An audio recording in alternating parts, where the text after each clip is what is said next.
Jack scoffed. Yes, it is, Mom. Is that why they're in separate rooms here? Are you that old-fashioned? They are engaged, you know. Leave it, Jack, Stephen muttered. He gulped his wine and immediately refilled his glass. Why? Jack turned his gaze to me. What am I missing? Nothing, I muttered, attempting to eat again. My answer didn't satisfy Jack. What is it, Stephen? Nothing, Jack. Let's change the conversation. I could feel Jack's gaze move back and forth between Stephen and me. No. What are you hiding? I peeked at Stephen. He mouthed sorry and stared into his empty wine glass. Staring at his plate, Stephen shook his head. Melinda and I haven't. That is, we've never. Are you trying to say you've never had sex with your fiancé? You've never made love with this beautiful, sexy woman? Jack asked, emphasizing sexy, sounding stunned. Are you serious, Stephen? No, we've never had sex, Jack, I whispered. Please drop it. John started laughing and shaking his head. He looked at Grace. Are you sure he's my son? Hey, Jack. That wouldn't be the case if you were engaged to Melinda, would it? Jack turned his head to me, his gaze holding mine. Absolutely not, Dad, he said softly, making me as red as Grace's crimson cloth napkins. Honestly, she'd be in her second pregnancy by now, and I wouldn't give a shit how that looked to anyone. See? That's a man. John laughed again, slapping the table. Why are you waiting, Stephen? For the honeymoon? We all know she's not a virgin. She's been married before. Take her to your room now and be a man. Stephen shot me a painful expression that screamed. See what I mean?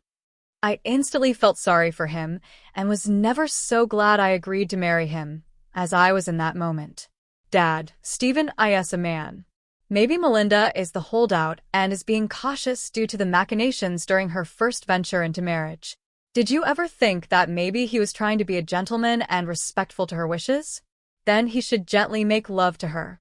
He should be more like me and seduce her into submission. It's not hard to do, is it, Grace? Done the right way, you can even change a lesbian's mind for a while. Let me give you a few tips. Grace, now as red as me, abruptly stood and left the room. Oh, my God, I whispered when John kept going. Please, Jack, make him stop. Dad. Enough. Can't you see you're embarrassing your future daughter-in-law? And your son? Stevens had sex before and does not need tales of your vast experience with women. Have you even noticed your wife has left the room? Don't you know I am your father, John Jr.? Impossible to forget, John Sr. However, I am not a boy anymore. You're being rude, and you need to stop it. Now. I watched father and son glare at one another across the table and shivered. I stood, threw down my napkin and retired for the evening, not caring how it made me look. I, for one, had had enough of Mr. John Edward Carter I and didn't care if he knew it. I can't do this. Can I? I mean, sure. I'd be doing my best friend a huge favor, and I wouldn't have to worry about him ever humiliating me by flitting around between men because he already had a life partner in Jonathan, so there wouldn't be any embarrassing public situations. The next morning, my mother had been in town for just 3 hours and had dropped off her parents at a hotel with other family members from England who were in town for my wedding, before coming to the mansion to be with me, at Grace's insistence. I'd only seen the woman for a total of 11 minutes before we were at each other's throats. Mummy, I swear I'm about to send you right back to London, I shouted, entering the large library of the Carter home, my mother hot on my heels and holding that strip of fabric she called a dress. But I don't see what the problem is, Angel Cake. It's the right color and everything. No 20-something should wear that dress anywhere, let alone to a wedding, Mum, especially the 48-year-old mother of the bride. I'm 45, apple pie, and I will be until I die. Besides, don't you want your mum to look and feel her best on your wedding day? You won't get another, you know. I have a feeling this one's a keeper. I scoffed, thinking, she hasn't even met the guy, and determined that just by the size of the Carter home. Irritated, I snatched the dress from her and tossed it in the trash. You bet this one's the charm. And it's more important that I look and feel my best at my wedding, and I won't be either with you sitting there staring at me wearing that bikini. Get a new dress, Mummy. Today. But, Lindy pudding. Enough, mother. I'll call a car to take you to Neiman's. You should find something more appropriate there, or maybe Betsy's boutique would be a better choice. They have exclusive, respectable pieces more suited for a woman in your age range. Her eyes flashed. Melinda Iris Stanton. I am not shopping at Betsy's. And I can't believe you would. You know what that woman did to our family. Betsy died over a year ago, I told her quietly. Her daughter runs it now. So? Mum. No, Melinda. That woman shagged my husband for years under my nose and broke up my home, made me lose my child, and I was left practically penniless. You lost physical custody, Mummy. You had every legal right to stay here, near me. You did not have to move back to England, I whispered, looking at the floor. That was your choice. Some choice. I was broke, Lindy. Your father left me with nothing after the divorce. I barely had enough for the airfare to England. My parents were right to insist I come home. I gave up everything to be with him and lost more because of him, namely my child. My one and only baby, who now hates me. I sighed and stared at Gemma Mortimer Stone as she sobbed, filled with the guilt she obviously wanted me to feel. I wrapped my arms around her, and she gripped me tightly while sobbing into my neck. Mummy, please stop crying. I don't hate you. Yes, you do, and I don't blame you. I swear I don't hate you. I love you. I just don't want you to look like a slag in my wedding pictures. You think I'd look like a slag in that dress? My mother looked up at me and smiled. Peaches, could I really pull that off? Mum. Focus. No slags at my wedding, real or dressed as one, and that's especially meant for you. Pudding pop, I need to feel sexy, and that dress does it for me. She sniffed, pulling a tissue from her purse and wiping her nose. Are you sure I could pull that off? Looking like a slag? I sighed to the ceiling. Of course you could. I just don't want you to, Mum. Please go buy a dress that won't make me or your parents cringe. Think as if you're going to the royal wedding of William and Catherine. Like those stiffs? Even the Beckhams were dressed stiffly. Lindy, honey, don't do that to me like they did to Posh and Bex. Mother, either you buy an appropriate dress, or you can go right back to the airport. Fine. I'll go back home then, Cupcake. You'll miss your mother at the wedding. I'll be fine with yours and Steven's here, and won't be haunted by the wedding pics and cringing when my grandkids ask me, who's the slag standing next to me in them. My mother and I kept going until a man's voice shouted over us. Hey, what's going in here? Mummy turned as I looked up. Jack Carter was standing just behind her, scowling. Hello. You must be Melinda's mother. I'm John Carter II. Please call me Jack. My mother took his hand, no doubt lost in his rich green eyes with flecks of gray that twinkled like Christmas lights when he smiled at you. Ahem, sorry. I'm Gemma Mortimer Stone, love, and yes, I am, but you wouldn't be able to tell from the way she was just speaking to me. It's a pleasure to meet you, Jack. Pleasure is mine, Mrs. Stone. Is there anything I can help you ladies with? I roll my eyes and plopped on the couch. My little love there wants me to find a new dress for her wedding. She thinks I'll look like a slag and will be too embarrassed to pose for photos with me. Mum. I'm sorry. Jack interrupted my latest reprimand. A slag? Is that what I think it is? Mother purred. Are you thinking that's a free whore, love? Yeah, I was, he laughed. Mrs. Stone, perhaps you could reconsider your choice of attire, just for that day. You do want to see your little love happy on her big day, yes? I'm sure it would mean the world to her if you gave in on this one, Jack said, giving Mum a megawatt grin.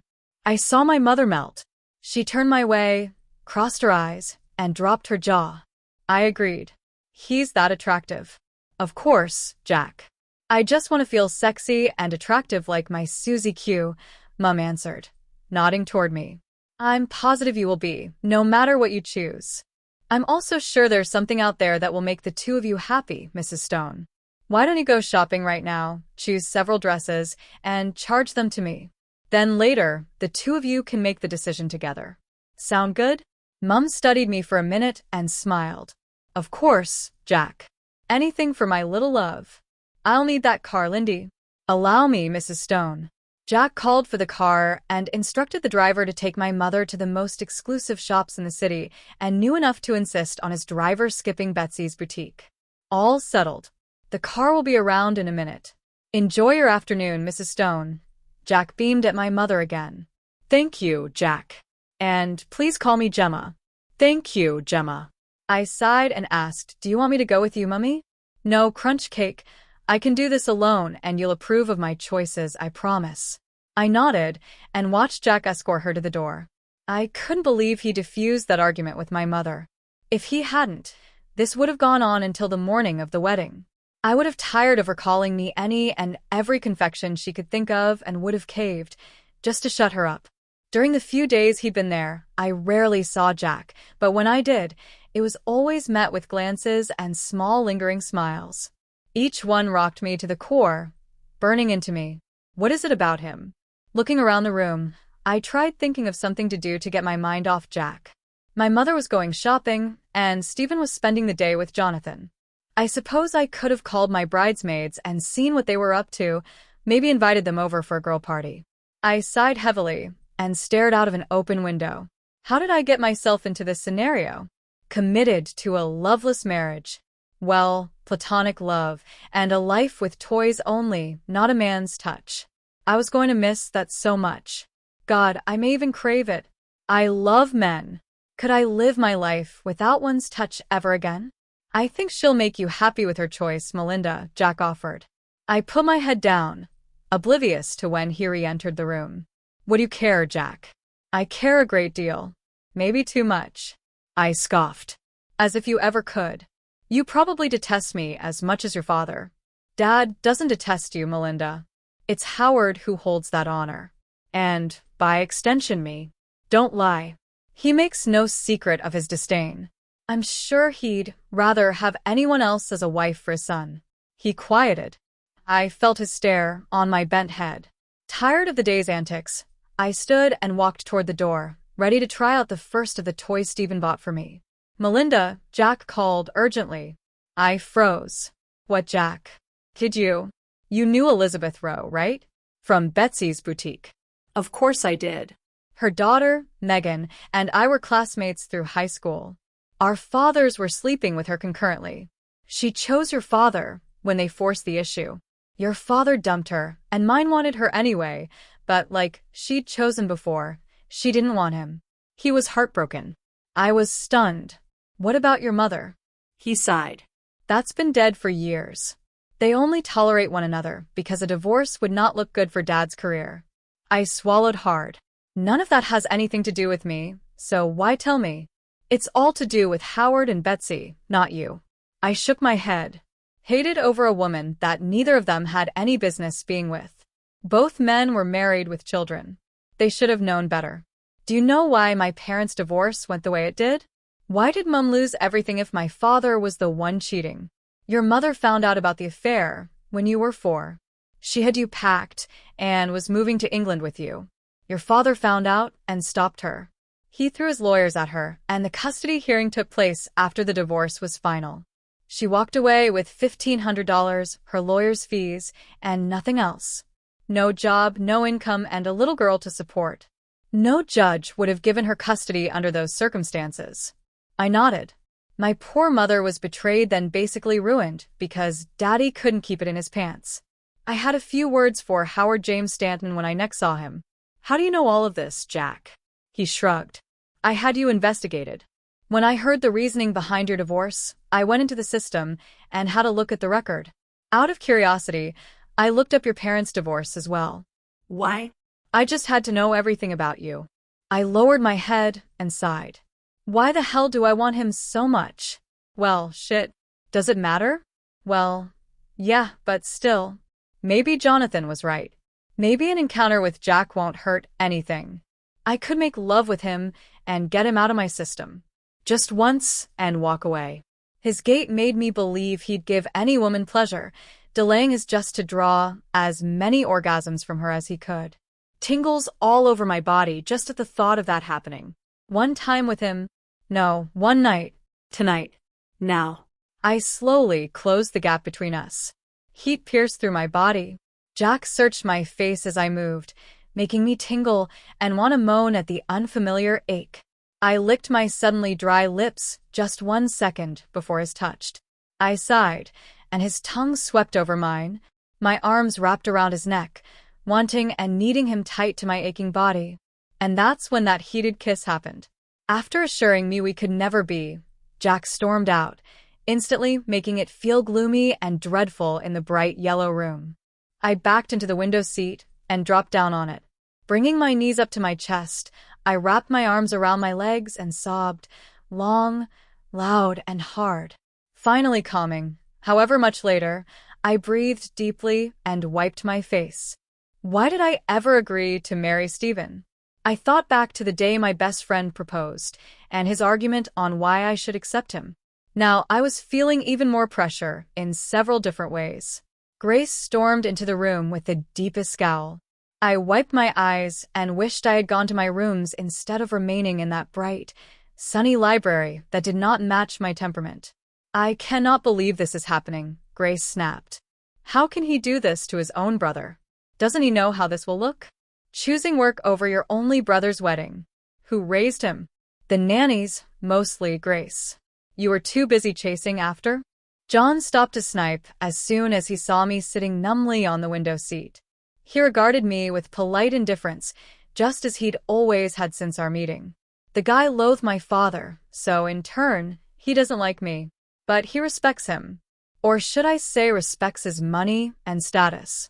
Either way, I just was not the right fit for his family. Grace turned toward a stair and finally saw me. "Hi, Melinda," she sighed. "I've spoken with the caterer, and she said everything she needed arrived on time, and all will be ready in time for the wedding." That's the good news. The bad news is Jack just insisted he has to leave the country and will not be back in time for your wedding. I wanted to shrink to the size of an ant. He's not even coming to the wedding? I remembered his words before he walked out of this room earlier. Swallowing hard several times, I finally found enough voice to answer her. Jack's not coming? But he's Stephen's best man. I know. This puts a damper on everything. All the planning and effort, and we have to find a replacement fast. John, call Stephen. Maybe he can talk Jonathan into moving up from a groomsman. Her hands crushed together as she screeched, "Oh, I could kill Jack for causing all this anarchy." Relax, Grace. It's not bedlam, and all will work out. No need to tighten your knickers more than they already are, John murmured, pulling out his cell. Stephen, your brother pulled out of your wedding. He's going out of town for business. I know it's 3 days before. What about Jonathan? Well, call and ask him. And call me right back. Your mother's about to blow a rocket out of her ass over this mess. John. Normally, I would have found this diatribe amusing, but that time, I couldn't. I just focused on the view from that window and inhaled the aromatic scent the flowers offered. My mind went blank when John's cell rang seconds after he ended his call with Stephen.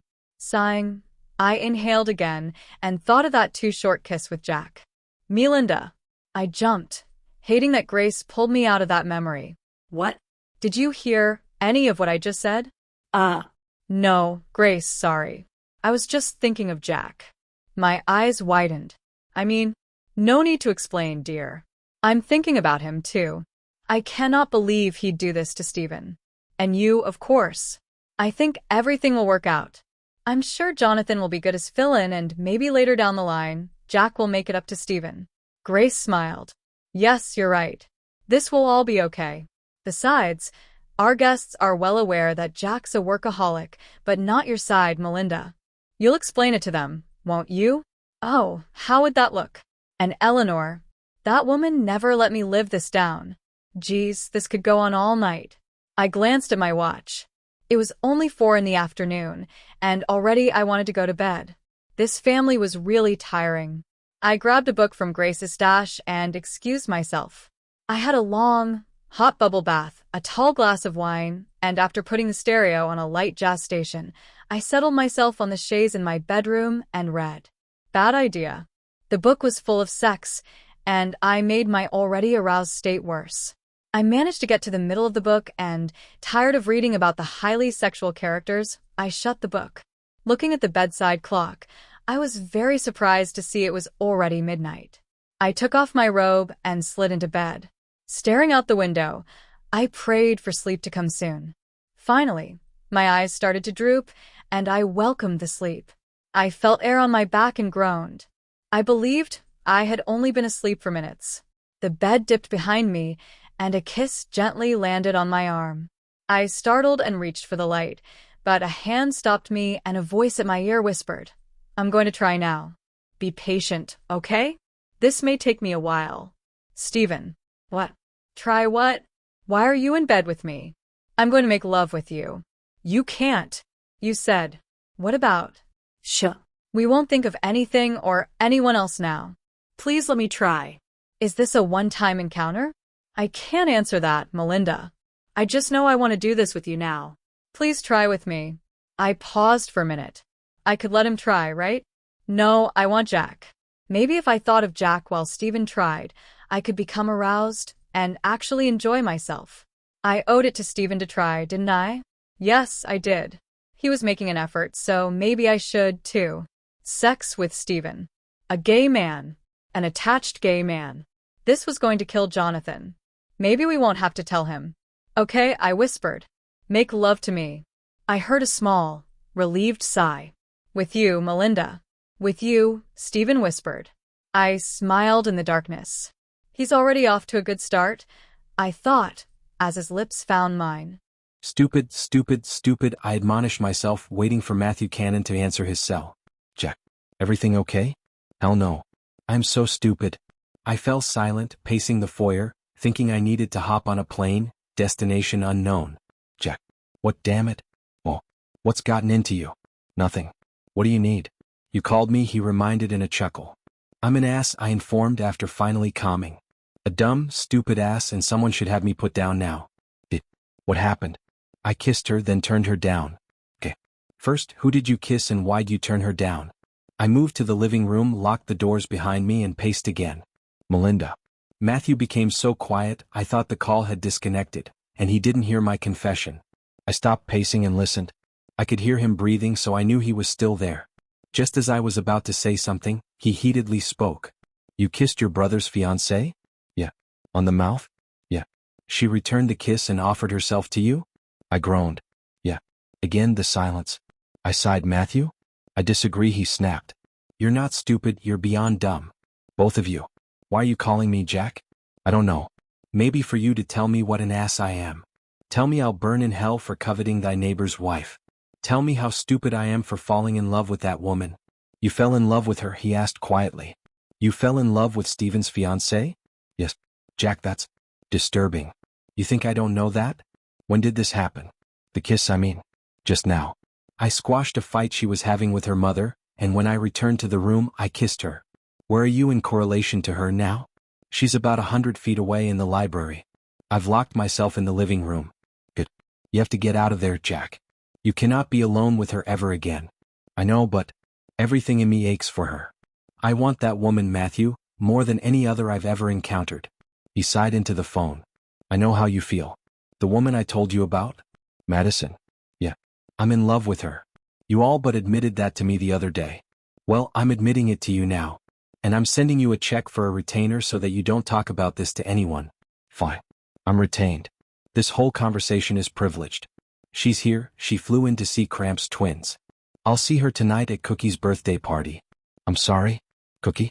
The nickname Mariah's family gave her. Okay. Go on. I have butterflies. I was at Cramp's when she arrived because I found her flight info and was going to offer to pick her up from the airport. I wanted to see my nephews, but I ached to see her. She's just as beautiful as I remembered from last April, and before I could help myself, I was asking her for a kiss. She didn't give me one. She patted my shoulder and went to play with the babies. So now what? Nothing. I'll mess up somehow when I see her tonight. And I'm so nervous that I can't eat. I've been trying to think of excuses not to meet them tonight. Matthew, don't. Why not? He sighed. She deserves better than me, Jack.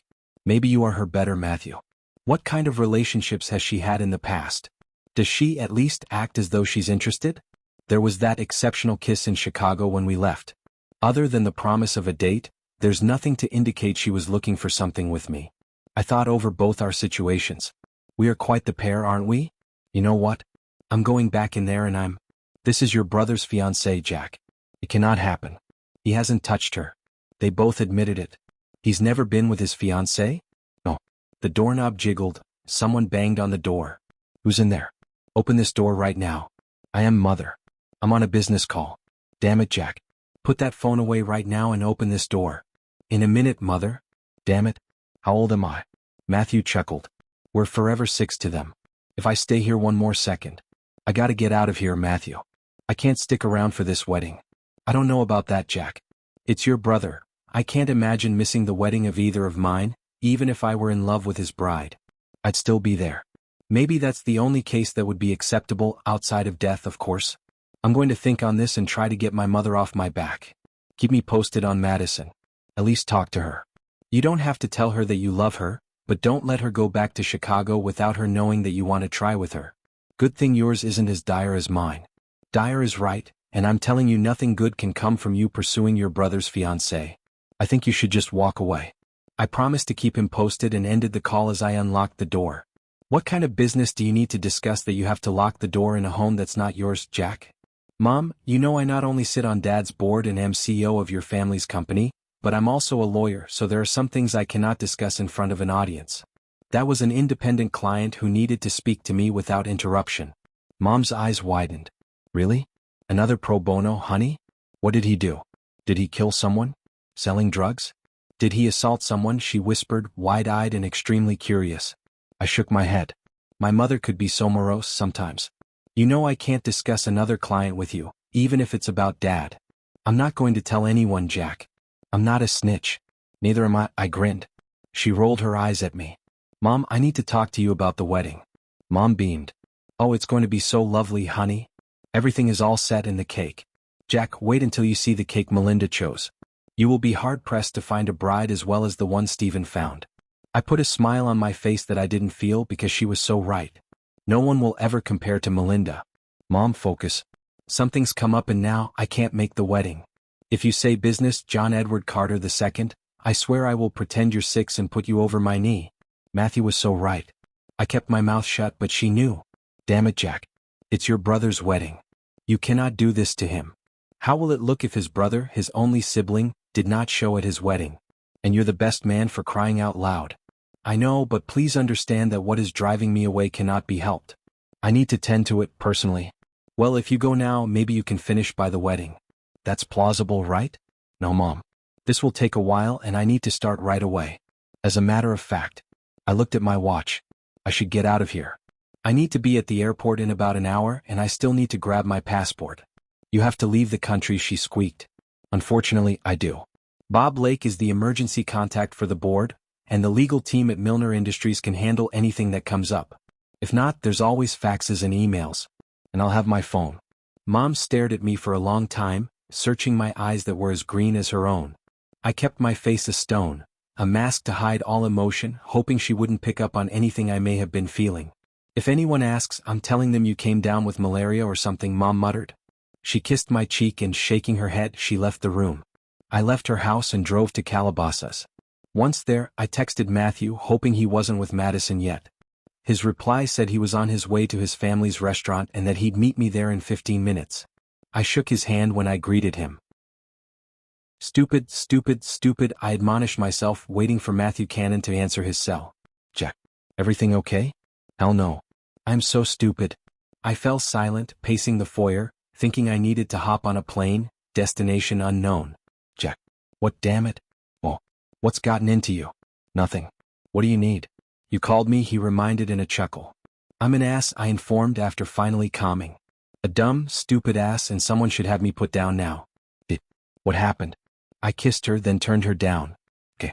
First, who did you kiss and why'd you turn her down? I moved to the living room, locked the doors behind me and paced again. Melinda. Matthew became so quiet, I thought the call had disconnected, and he didn't hear my confession. I stopped pacing and listened. I could hear him breathing, so I knew he was still there. Just as I was about to say something, he heatedly spoke. You kissed your brother's fiancée? Yeah. On the mouth? Yeah. She returned the kiss and offered herself to you? I groaned. Yeah. Again the silence. I sighed. Matthew? I disagree, he snapped. You're not stupid, you're beyond dumb. Both of you. Why are you calling me Jack? I don't know. Maybe for you to tell me what an ass I am. Tell me I'll burn in hell for coveting thy neighbor's wife. Tell me how stupid I am for falling in love with that woman. You fell in love with her, he asked quietly. You fell in love with Stephen's fiancée? Yes. Jack, that's disturbing. You think I don't know that? When did this happen? The kiss, I mean. Just now. I squashed a fight she was having with her mother, and when I returned to the room, I kissed her. Where are you in correlation to her now? She's about 100 feet away in the library. I've locked myself in the living room. Good. You have to get out of there, Jack. You cannot be alone with her ever again. I know, but everything in me aches for her. I want that woman, Matthew, more than any other I've ever encountered. He sighed into the phone. I know how you feel. The woman I told you about? Madison. Yeah. I'm in love with her. You all but admitted that to me the other day. Well, I'm admitting it to you now. And I'm sending you a check for a retainer so that you don't talk about this to anyone. Fine. I'm retained. This whole conversation is privileged. She's here, she flew in to see Cramp's twins. I'll see her tonight at Cookie's birthday party. I'm sorry? Cookie? The nickname Mariah's family gave her. Okay. Go on. I have butterflies. I was at Cramp's when she arrived because I found her flight info and was going to offer to pick her up from the airport. I wanted to see my nephews, but I ached to see her. She's just as beautiful as I remembered from last April, and before I could help myself, I was asking her for a kiss. She didn't give me one. She patted my shoulder and went to play with the babies. So now what? Nothing. I'll mess up somehow when I see her tonight. And I'm so nervous that I can't eat. I've been trying to think of excuses not to meet them tonight. Matthew, don't. Why not? He sighed. She deserves better than me, Jack. Maybe you are her better, Matthew. What kind of relationships has she had in the past? Does she at least act as though she's interested? There was that exceptional kiss in Chicago when we left. Other than the promise of a date, there's nothing to indicate she was looking for something with me. I thought over both our situations. We are quite the pair, aren't we? You know what? I'm going back in there and This is your brother's fiancée, Jack. It cannot happen. He hasn't touched her. They both admitted it. He's never been with his fiancée? No. The doorknob jiggled. Someone banged on the door. Who's in there? Open this door right now. I am Mother. I'm on a business call. Damn it, Jack. Put that phone away right now and open this door. In a minute, Mother. Damn it. How old am I? Matthew chuckled. We're forever 6 to them. If I stay here one more second. I gotta get out of here, Matthew. I can't stick around for this wedding. I don't know about that, Jack. It's your brother. I can't imagine missing the wedding of either of mine, even if I were in love with his bride. I'd still be there. Maybe that's the only case that would be acceptable outside of death, of course. I'm going to think on this and try to get my mother off my back. Keep me posted on Madison. At least talk to her. You don't have to tell her that you love her, but don't let her go back to Chicago without her knowing that you want to try with her. Good thing yours isn't as dire as mine. Dire is right, and I'm telling you nothing good can come from you pursuing your brother's fiancée. I think you should just walk away. I promised to keep him posted and ended the call as I unlocked the door. What kind of business do you need to discuss that you have to lock the door in a home that's not yours, Jack? Mom, you know I not only sit on Dad's board and am CEO of your family's company, but I'm also a lawyer, so there are some things I cannot discuss in front of an audience. That was an independent client who needed to speak to me without interruption. Mom's eyes widened. Really? Another pro bono, honey? What did he do? Did he kill someone? Selling drugs? Did he assault someone? She whispered, wide-eyed and extremely curious. I shook my head. My mother could be so morose sometimes. You know I can't discuss another client with you, even if it's about Dad. I'm not going to tell anyone, Jack. I'm not a snitch. Neither am I. I grinned. She rolled her eyes at me. Mom, I need to talk to you about the wedding. Mom beamed. Oh, it's going to be so lovely, honey. Everything is all set in the cake. Jack, wait until you see the cake Melinda chose. You will be hard-pressed to find a bride as well as the one Stephen found. I put a smile on my face that I didn't feel because she was so right. No one will ever compare to Melinda. Mom, focus. Something's come up and now I can't make the wedding. If you say business, John Edward Carter II, I swear I will pretend you're 6 and put you over my knee. Matthew was so right. I kept my mouth shut, but she knew. Damn it, Jack. It's your brother's wedding. You cannot do this to him. How will it look if his brother, his only sibling, did not show at his wedding? And you're the best man, for crying out loud.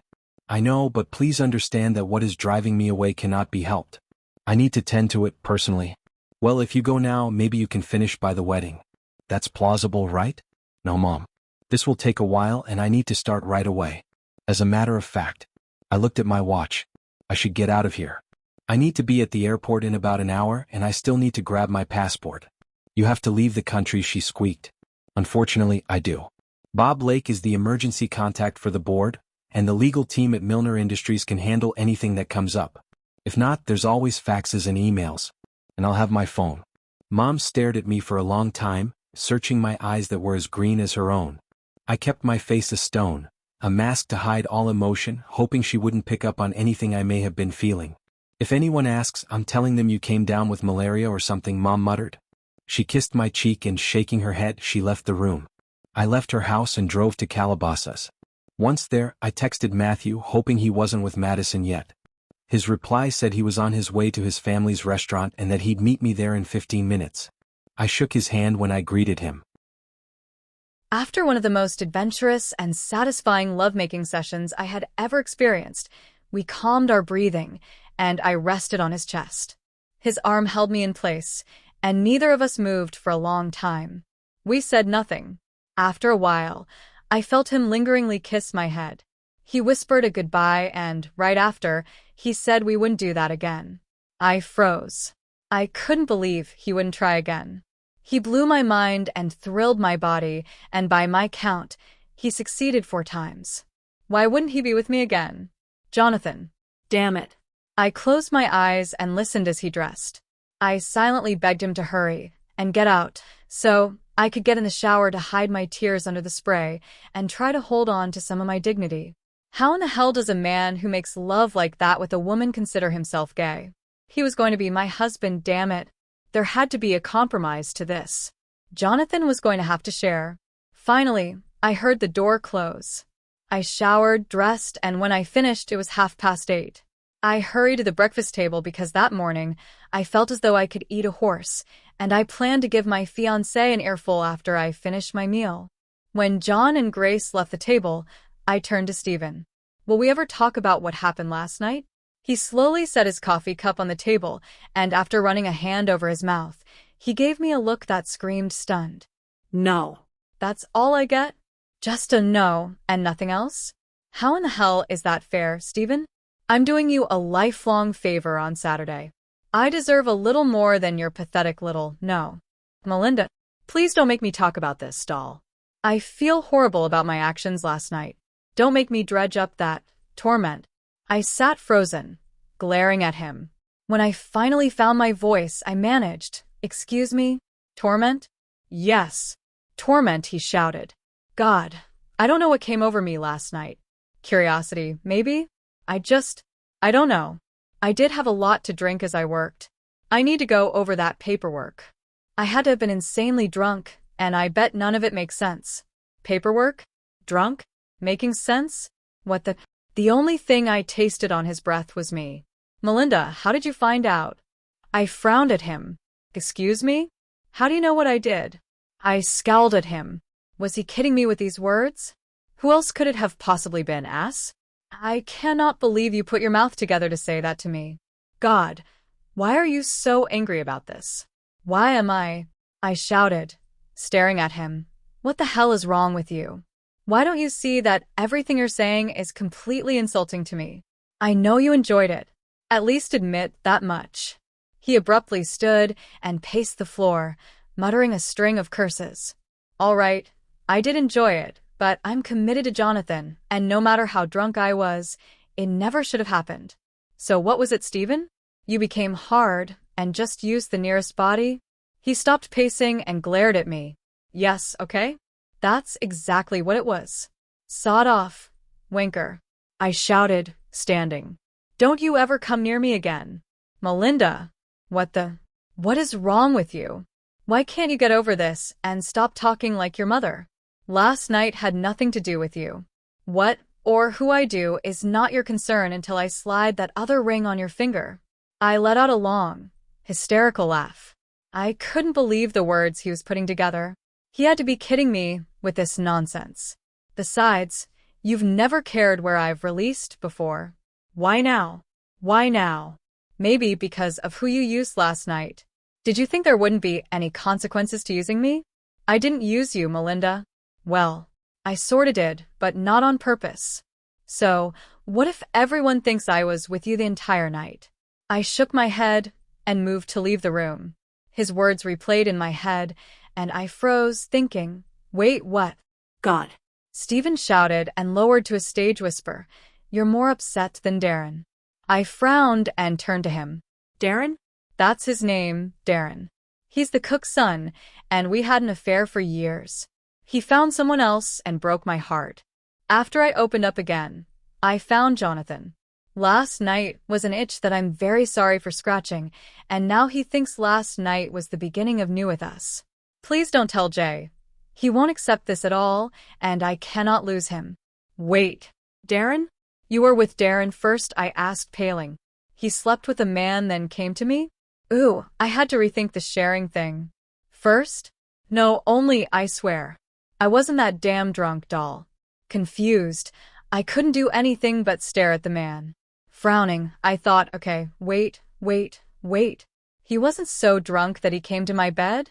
If that's true, then, oh, God, who was I with last night? I sat in my car, staring at the phone, trying to talk myself out of calling Matthew. I knew I had to be getting on his nerves by then because I was sick of me. I was so tempted to call someone else, but I figured the less people I told, the less of an idiot I would look like in my circle. I started the car and had just put it in gear when the phone vibrated. I frowned when I saw it was Matthew. Was that fool reading my mind now? I turned on the Bluetooth in my car and answered, "Matthew? Didn't I tell you? I said I would ruin everything, and that's exactly what I did. I'm a dip now." What did you do?" I offered her sex. She turned me down. Having never been more grateful for a distraction, I laughed lightly. "She turned you down? Hasn't she heard the legend of the Cannon Boys? Despite that crap, and for the record, I don't know whether she's heard it or not, she turned me down. Something I said turned her completely cold to me. Let's figure it out. What exactly did you say?" I told her we could escape for a while and have a couple of hours together, and we'd never have to see each other again. I shook my head, pissed he couldn't see it. "Matthew. Wait, it gets better." She looked me in my face and, holding up her pointer and thumb in very close parallel, said, "You were this close. You just said the wrong thing and missed out. Have a good time watching my ass as I walk away." Then she got out of the car, went into the bar, and wouldn't look at me, let alone speak to me. Damn. You are an ass. How do you not see what you did wrong? What did I do? I was giving her what she wanted. I want her badly and was willing to give her whatever she wanted and toss aside what I want with her. Matthew, you didn't make that clear. You told her to give you a couple of hours together and that she'd never have to see you again. Think about that for a second. If a woman said that to you, what would you think she meant? What she wanted? He went silent, but his breathing picked up and he growled. "I am an idiot just like Cramp was with Cookie. Okay, fix this. What the hell do I do? Go to her and tell her what you meant. Be honest with her. I'm not going anywhere near her. She thinks I'm a total ass and I am. Prove to her you're not, Matthew. Take her on a date. Wine and dine her, and most importantly, listen to her. Even if she talks about a run in her stocking, recall that later in the conversation, and help her with that situation." Again he went silent for a minute or two. "Okay, I can do that, but not for a few days. I'll give her time to cool down. Speaking of which, what's going on with you? Did you behave tonight?" "Of course," I answered nervously. "Why wouldn't I? Jack, what did you do?" "I had dinner and went to bed." "I can hear your car running, Carter. Where are you?" I shook my head. Finally, I sighed and spoke again, bracing myself for the heated reaction my friend was about to give me. "Outside my parents' home. Jack, put the car in gear and get away from there. Don't do something you'll regret for the rest of your life. Think of your brother for 2 seconds." I remained silent and stared out of the window. "Jack." I shook my head. "What?" He sighed. "Did it get her out of your system?" "No. Made it worse." "What are you going to do now?" "I'm going to find a shower because I can still smell her on me, and then get a ticket to Switzerland, bed a leggy blonde, and attempt to forget this entire day." I sighed after all of my lies. "You were leaving the house and staying gone, Jack. What happened?" I told her I would try when I laid in that bed. "Try what?" "To make love with her and walk away." She said okay, then she and I had the absolute best. I closed my eyes as I remembered everything Melinda and I experienced that night. I shuddered at the thoughts and hardened, hating that I still smelled us, and it permeated my Bentley. I need to get out of here. First flight out, I'm on it. If this doesn't work out with Madison, I'll join you. Anytime, I croaked. "Jack. I'll be fine, Matthew. I just can't be anywhere near either of them right now." He sighed again. "I understand. While you're there, if you need someone to talk to, give me a call." "Yeah, I will. Thanks, Cannon." No problem, Carter. I ended the call and floored the pedal, wondering how in the hell it was already approaching 8 in the morning. I dropped to my seat and quickly put my head down. I have to tell him what I did. Damn shame I can't tell him who I did it with. I would if I knew. Stephen. Melinda, don't. I know what you're going to say, and I'm begging you not to. I snorted. You have no idea what I need to say to you, Stephen. I can guess. What I did last night has to bug you tremendously, and I think you may be tempted to call off the wedding. Before you do, please know that it will not happen again. I promise. I'll convince Darren it was a mistake, because we're both in love with other people. It only happened because it was familiar, and basically I was in the mood. Oh, God. This is not only about you and Darren, Stephen. Jesus. I cried into my hands. I had sex last night, really, really good sex, and I had no damn clue with whom. The Carters had staff everywhere, and quite a few were men. It easily could have been one of them. Oh. Oh no, it wasn't. Please God, don't let it have been John. I would hurl twice and die if it was him. My cries turned into gut-wrenching sobs. Melinda, please calm down, doll. You're being overly dramatic about it all, I swear. I continued to sob and allowed him to pull me into his arms. When I calmed, Stephen tilted my chin upward and looked in my eyes. We can't get married now, can we, doll? Slowly, I exhaled and shook my head. No, Stephen. But I still love you, and I don't want to lose you as a friend. I couldn't take it if you walked out of my life. He sighed and hugged me tightly. I'm not going anywhere, Melinda. I love you, too. We held each other, and it felt like goodbye. Finally, we parted, and I wiped my face with a napkin from Stephen, who sighed and stared at his coffee cup. I need to pack, now. I'm sure Grace will want me out as soon as you tell her. He grinned. I was hoping you would tell her. Stephen. Kidding, Melinda, he blew out, squeezing my hand. Besides, I think now is a good idea anyway. I'm going to tell them the truth. My eyes widened in shock. About everything? He nodded. Are you sure you want to do that, Stephen? I have to, doll. I've been thinking about this for a while. Thanks to Jay, and he's right. I think being with Darren was me acting out and getting the ball rolling subconsciously. I can't live my life this way. I need to be out. I'm not ashamed of who I am and who I love. Me being with Darren and loving Jay, hurting you, and you having to give up men. It's not worth it. They're going to accept me or not, and either way, I'm free. My only real concern is my extremely masculine brother. I can't lose him no matter what. He's my hero, basically. I nodded. Do you want me to hold your hand while you tell them? No, he smiled. I'm a big boy. I can do it on my own. But I love you for asking. I kissed his cheek. What about Jonathan? Are you going to tell him, too?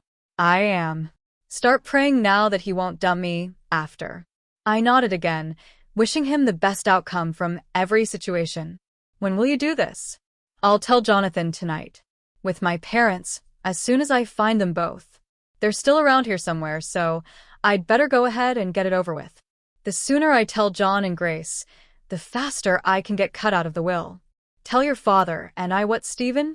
What do you have to say that will cause you to be removed from our wills? Grace was standing in the doorway. She entered and stood across from us while her gaze moved from Stephen to me and back again. Why has Melinda been crying? Oh no. She cried. The wedding is off, isn't it? John. What's wrong? Gracie.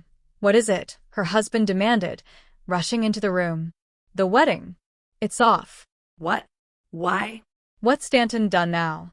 I stiffened and was about to rip him a new one until Stephen covered my hand and squeezed. It's not Howard, Dad. It's me. I'm calling off the wedding. John frowned. You? Why? What have you done? I cheated on the person I love last night, and I need to come clean to him and call off this farce of a marriage. It became so quiet that all you heard was the four of us breathing heavily. What? You had sex with someone other than Melinda? You won't touch your own fiancé, but you can go out and spread it around with different. John? A pale Grace muttered. Women willy-nilly? Don't you think you should be on your knees apologizing? John. Grace gripped and tugged at his arm. He snatched it away. To this wonderful woman who has agreed to share her life with you? Why can't you see how lucky you are to be with her? John, Grace screamed, shaking. What, Gracie? Can't it wait until I finish with this cheating asshole? If that isn't the pot calling the kettle black, Stephen murmured. Didn't you hear what our son said? Grace urgently demanded. Yes. And if you can give me 5 minutes to chew his ass out, I'd very much appreciate it. John. Listen to me. Grace whined, covering her eyes. He's gay. Stephen. Our son is gay. Again with the silence. What is the big deal? He's gay, so what? So are. Wait. Did John call me wonderful? Holy cow, he likes me. Wow. Of all this conversation, that news was the most shocking to me. Ooh. Not important. Grace was now several shades of red. Better pay attention. What? They're gay, John whispered, wide-eyed and trembling. Stephen nodded. John glared at him. His nostrils flared as he turned to his wife. Are you happy now? Do you see what you've done to my son? Dad. You cannot blame Mom for my sexual orientation. A reddened John answered. It's her fault, and she knows it.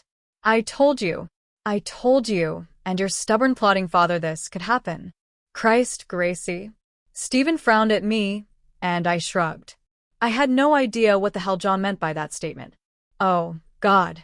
John, I am so sorry, Grace wept. I thought they were both normal. I mean, straight. That's the norm, right? Being straight? John stared at his wife, scowling. He shook his head, sat across from us, and placed his hands over his mouth. Tell them, Grace. No. I can't. I've been the bastard for 35 years. It's time for them to know the truth.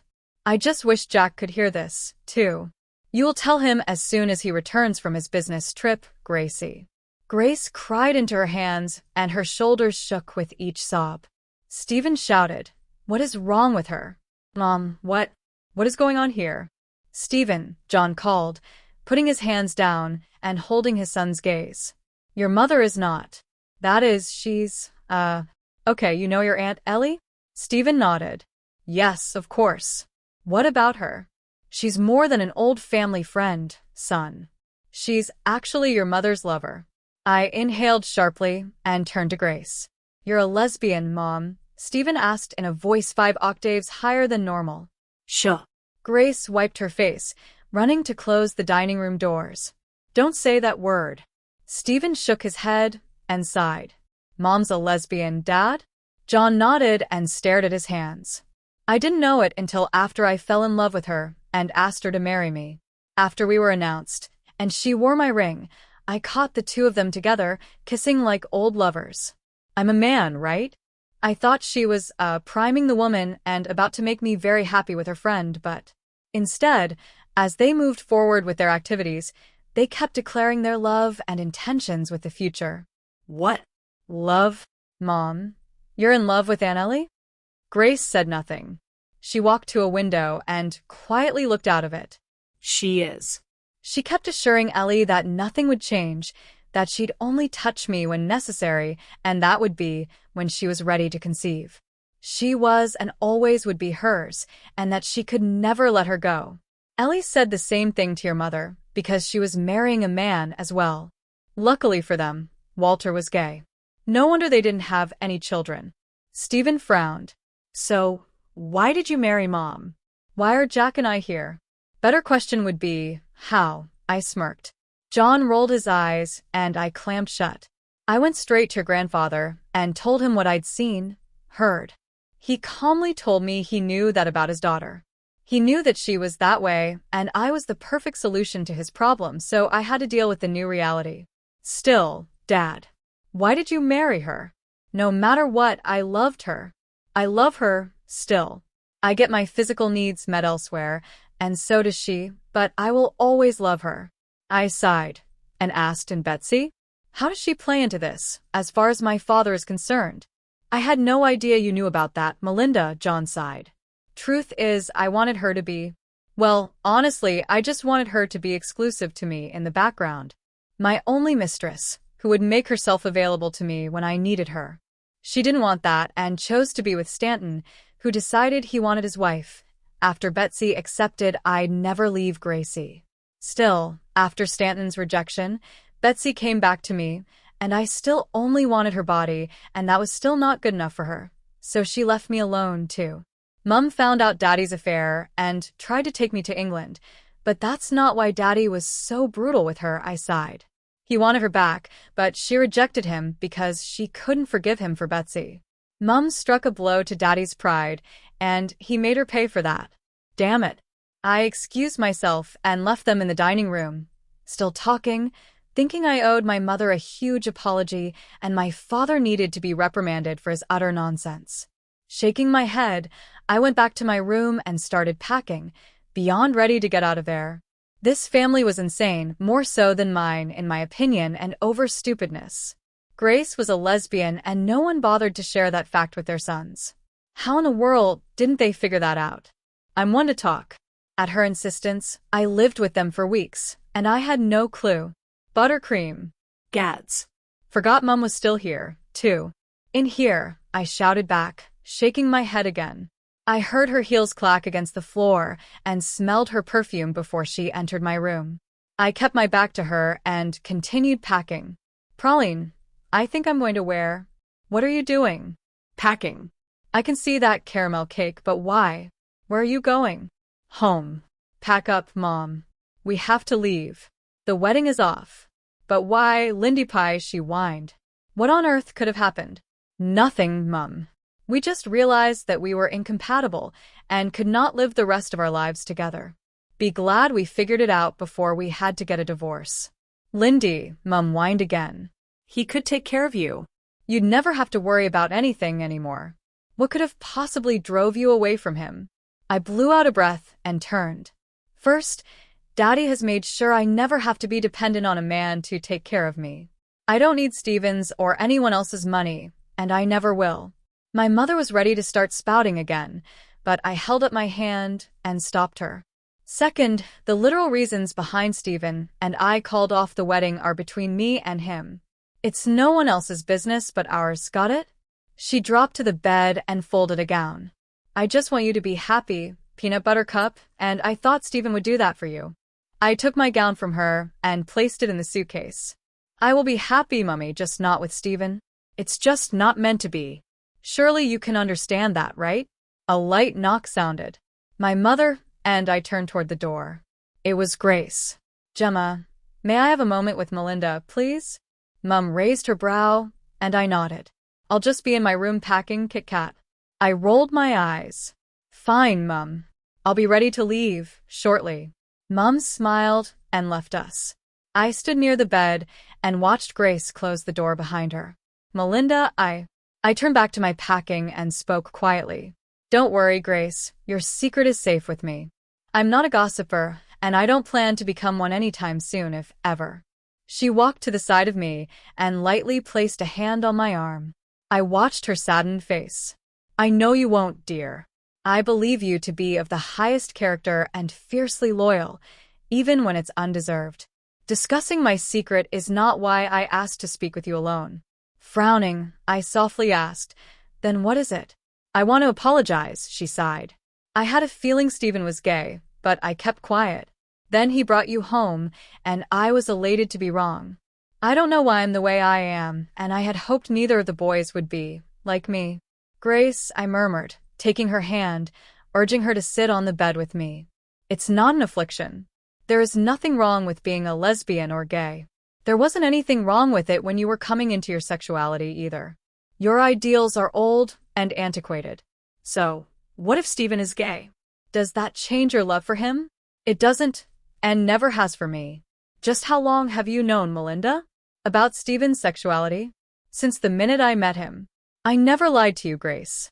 He did date a classmate, Kalen Hunter. She shook her head. I knew he was gay. I knew it, but I didn't want him to be because of John. He married me out of pity, and to be honest, I love when he has affairs. It kept him from begging me. She lowered her voice and leaned in. I hate having sex with him. I don't understand how any woman can enjoy that process. I chuckled. It's quite easy, actually. She wrinkled her nose. I'll take your word for it, dear. It's just not for me, and I swear I prayed for the viciousness of it to be over quickly when we conceived our boys, even if he seemed to enjoy himself. Going inside my body, I mean, that part of it is the reason why we don't have more children. I just couldn't have him again, and yes, he can and quite well make me submit. I'd rather blow him, but even that's horrible, but less so. Oh, God, kill me now. Grace, you don't have to explain anything to me. Especially that. I do, Melinda. Please. I squeezed her hand and nodded. My mother and her uncle were gay. It was unheard of and frowned on when she was coming up. Her father married her off to a distant cousin, who was not the nicest man to look at, but he was rich and sweet, and he took care of her, and in return, she took care of him, physically. She didn't mind a man's penis, but still, it was a shock for her when she became pregnant. She told me she didn't like 1 second of it and cut my father off completely after I was born. It made him bitter because he loved and wanted her. She started having affairs with women in their home, and he divorced her right after my grandfather died. I grew up in a home with my mother and her lover, and it destroyed my father to know I was the same way. He blamed her, and they fought. It tore me up to see them that way. My father sent me away to a boarding school, hoping mother's influence confused me and that I'd realize I wanted to be with men. That was a huge mistake because there were plenty more girls there like me. It's where I met my Ellie. After I graduated, I met John at a cotillion and I dated him with a long arm. The first time I kissed him was when we became engaged, and I believe me saying no all the time is what kept him coming back. I couldn't tell him why I said no, but I continued with Ellie at every chance possible. I broke his heart, and to make my father happy, I married John, and I told him he could play around all he wanted, and yes, I only allowed him access to my body when I felt it would be beneficial. After Stephen was born, well, I think we were together only a handful of times more, and after I failed to conceive, I couldn't do it again. I wanted only Ellie to touch me. I had to be happy with the 2 boys I made and become faithful to her. I smile as she glowed, speaking of her secret lover. You love her. I have since the day I met her. I laughed. Then what's with all the bickering? It's a front. She winked, saucily. Well, more like foreplay. I laughed again. Good idea. I stared at her. What about her husband? Did they conceive? No. Grace sighed. Ellie lucked out and married a gay man. Walter never touched her, and she is adamant to go to her grave without knowing a man's touch. Her wedding kiss was all she needed or wanted with men. She smiled, then patted my hand. I'm so sorry you got trapped into this, Melinda. You really are a wonderful girl, and I hope you and I can be friends after all.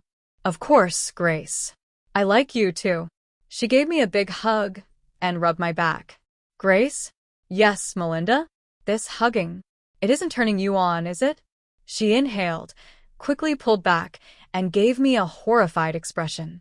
Finally, Grace Corgan Carter noticed the grin I tried to hold back. You little shit, she exclaimed and laughed loudly. Are you enjoying the story?